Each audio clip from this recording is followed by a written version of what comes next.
Thank you, Father Bakatu, Father Becker, Reverend Fathers, any honored guests, and my dear brothers. Ever since the day I was born, I've been a target for the priesthood. Brother Michael, a religious brother at my parish, when he first met me a little while after I was born, told my parents that with a name like Levi, there wasn't much chance of my becoming anything else but a priest. The only other name, he said, that would have as much weight as Levi would be John. He didn't know it at the time, but that's my middle name. So, like most stories, I think, my vocation began in the family.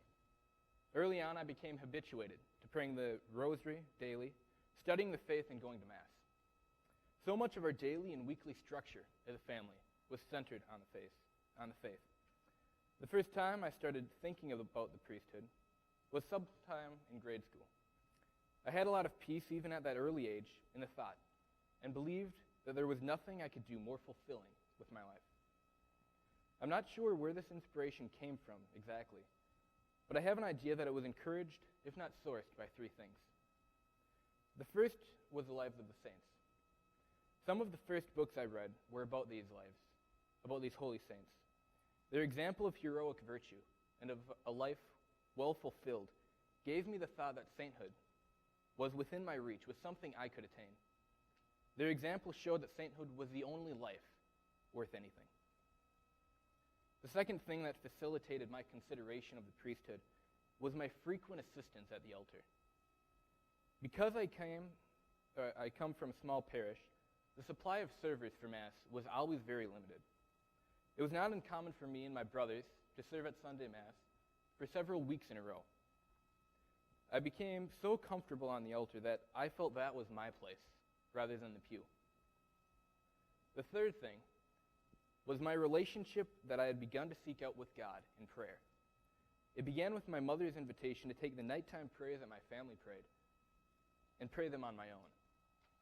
I took her up on the offer and began to set time aside to be with God. My prayer developed from that simple foundation and continued on with me through high school. These three influences, the saints, Mass, and prayer, had a huge part in forming in me a mentality of openness towards God and His will for me. When high school rolled around, everything became a little bit more cloudy. Life was a lot more rushed with the heightened academics, the different jobs I took on, like construction gopher or farmhand. Besides that, I also had to try and make sense of life. During this time, the idea of the priesthood, while not entirely dormant, was deprioritized and put in the back of my mind. And quite frankly, I didn't know what to do with it. I was completely ignorant of the process involved in becoming a priest and hadn't the confidence to talk to anyone about it. It took a while for me to make a decision, but when the time came to make a decision, things happened nearly instantaneously. It was February of my senior year in high school, and I had absolutely no idea where I was supposed to go with my life or how I was supposed to get there. I finally took the question to prayer, and within one night, I became completely confident that God was calling me to explore the priesthood. I told my pastor that I was interested, and he got the ball rolling for me. 5 days later, I met with my vocations director face-to-face. 9 days after that, I had my first interview with him, and I went through the application process, the boards, and such.